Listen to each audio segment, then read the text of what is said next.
Oke, untuk pengelasan kali ini kita akan membuat capping ya, capping untuk posisi 5G atau 5G ya.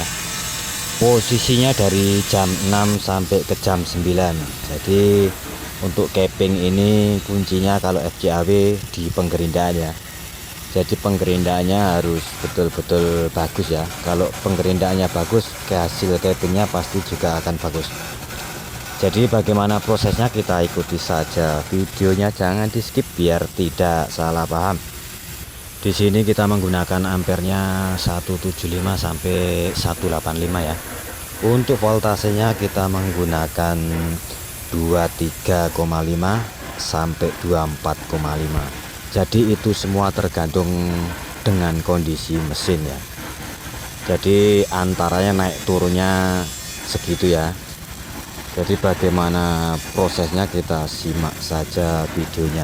Semoga bermanfaat.